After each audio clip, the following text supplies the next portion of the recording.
السلام علیکم ورحمۃ اللہ وبرکاتہ۔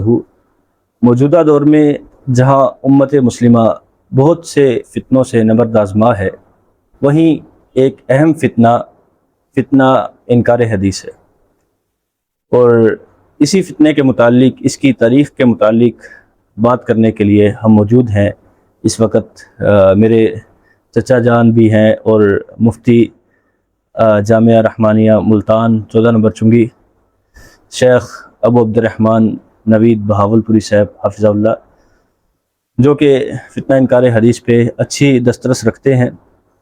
یہ کوئی باقاعدہ طے شدہ پروگرام نہیں تھا، ہمارے پاس بچوں کا امتحان لینے کے لیے تشریف لائے تھے، تو ہم نے سوچا کہ اس معاملے میں بھی استفادہ کر لیتے ہیں کہ فتنہ انکار حدیث کے حوالے سے شیخ سے رہنمائی اور علم حاصل کر لیتے ہیں۔ السلام علیکم ورحمۃ اللہ۔ وعلیکم السلام ورحمۃ اللہ وبرکاتہ۔ شیخ، کیا یہ فتنہ جو ہے انکار حدیث کا، یہ جدید فتنہ ہے، اس دور کا فتنہ ہے؟ الحمدللہ وحدہ والصلاۃ والسلام علی رسول اللہ، اما بعد۔ فتنہ انکار حدیث یہ ایک قدیم فتنہ ہے، تقریباً اس کا آغاز 2 صدی ہجری سے ہوا ہے، اور اس کی ایک آغاز کرنے والا جو گروہ تھا یا فرقہ تھا، اس کو خوارج کہا جاتا ہے۔ انہوں نے سب سے پہلے احادیث کا انکار کیا ہے، اور مختلف طریقوں سے اور مختلف نظریات کے ذریعے سے۔ مثلاً ان کا یہ ذہن تھا بھی جو بھی حدیث قرآن کریم کے مخالف ہوگی اس حدیث کو رد کر دیا جائے گا، اور جو بھی حدیث ان کے خود ساختہ نظریات کے خلاف ہوگی اس حدیث کو رد کر دیا جائے گا۔ اس حوالہ سے انہوں نے کئی احادیث کا انکار کیا، مثلاً شفاعت کی احادیث تھیں، ایمان کی کمی بیشی کے متعلق احادیث تھیں، اور موضوع پر مسح کرنے کے متعلق احادیث تھیں، اور اسی طرح وہ احادیث جس میں حدود بیان کی گئی ہیں، مثلاً رجم کی سزا ہے، ان احادیث کو رد کیا، اور چور کا ہاتھ کاٹا جائے گا، جس طرح حدیث میں آتا ہے کہ کلائی سے اس کا ہاتھ کاٹا جائے، ان احادیث کا انہوں نے انکار کر دیا۔ اور اس طرح وہ حدیث جن میں جو حائض عورت ہے، حیض کے ایام میں اگر اس کی وہ نمازیں چھوڑ دیتی ہے تو ان نمازوں کی بھی قضائی دے گی، اس طرح حدیث میں اس کا اشارہ ملتا ہے۔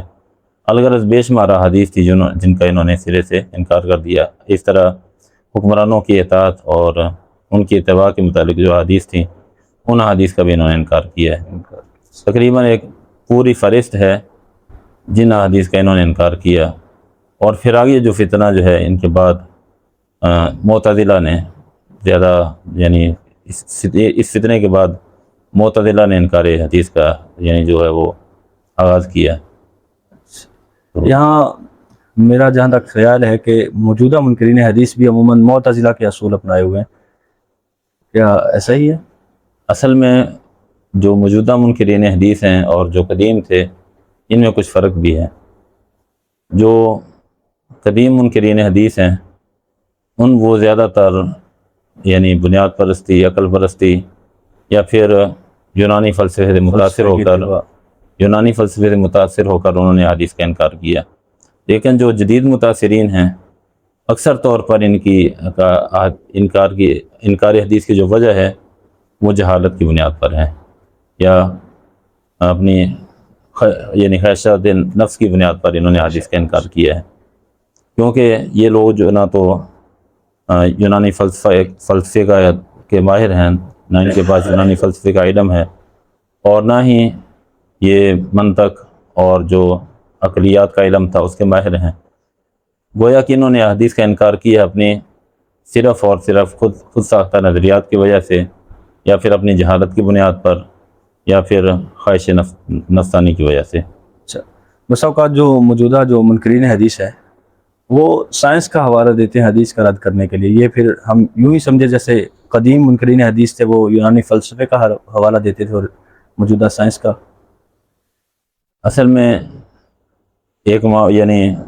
یہ مسئلہ بھی ہے کہ جو موجودہ منکرین حدیث ہیں خود تو ان کے پاس سائنس کا علم بھی اتنا نہیں ہے، بالکل سائنس کا علم بھی ان کے پاس نہیں ہے، یہ صرف اور صرف یعنی جو مستشرقین ہیں ان کے اعتراضات سے مروب ہو گئے، اور یا سائنسدان تھے ان کی جو اعتراضات تھے ان سے مروب ہو کر بجائے اس کے کہ یہ کوئی اس کے متعلق یعنی مزید سرچ کرتے، تحقیق کرتے، صرف اور صرف ان کے اعتراضات کو دیکھ کر اور ان کے جو نظریات ہیں ان کو دیکھ کر یہ مروب ہو گئے، اور اس وجہ سے انہوں نے حدیث کا انکار کر دیا، وگرنہ ان کے پاس بھی سائنس کا علم نہیں تھا کہ خود اپنی یعنی تحقیق اور اپنی جستجو اور اپنی محنت کی بنیاد پر اگر یہ کہتے کہ ہم نے جستجو محنت کی ہے، کوشش کی ہے، اور سائنس کے فلاں قید اور کلی کے مخالف ہے یہ حدیث، اس وجہ سے ہم نے اس حدیث کو رد یعنی کیا۔ ذاتی تحقیق ان کی نہیں ہے، مستشرقین کی باتیں ہی آگے بیان کرتے ہیں۔ ہاں جی ایسے ہی بالکل۔ اچھا، بر صغیر پاک و ہند میں یہ فتنہ انکار حدیث اس کا آغاز کیسے ہوا ہے؟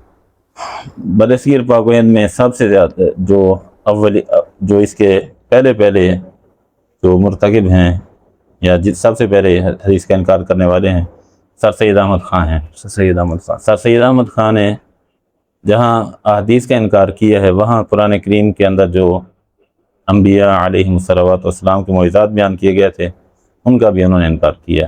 انکار کیا، تعویل؟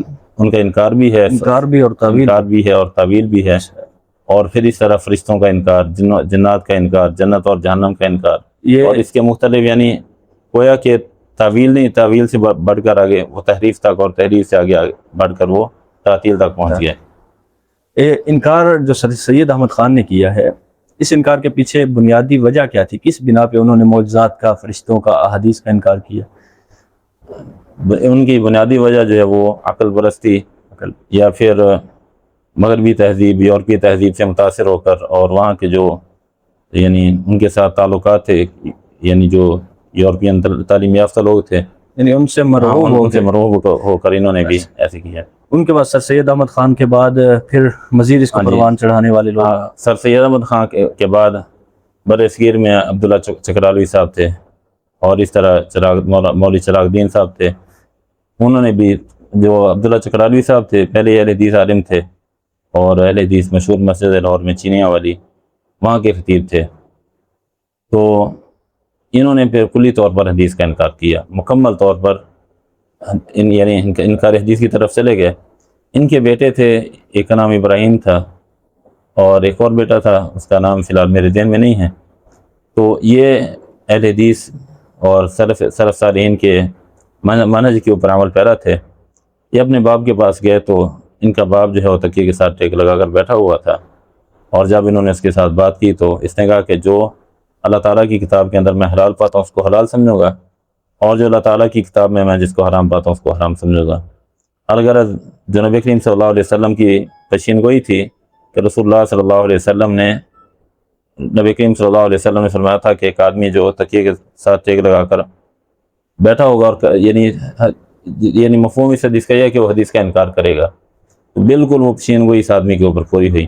الغرض پھر اس کو وہاں مسجد سے نکال دیا گیا، اور ایک بابا چٹھو تھے لاہور کے، انہوں نے پھر اس کو اپنے ایک مکان میں جگہ دی، اور وہ اس کے بڑے معتقد تھے۔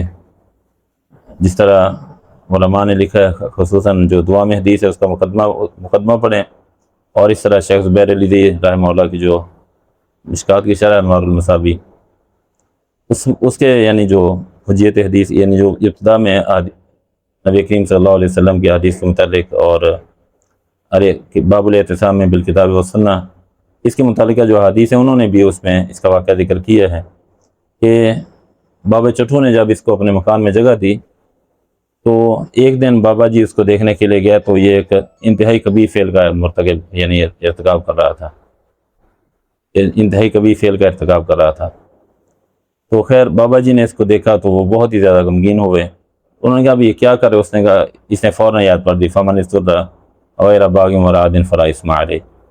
انہوں نے بھی پھر اس کو وہاں سے ذلیل کر کے نکال دیا، اور انہوں نے جو اس کے نظریات کے حامل ہو چکے تھے اس کے نظریات سے پھر توبہ طیب ہوئے، اور دوبارہ پھر وہ مسلک اہل حدیث کی طرف لوٹے۔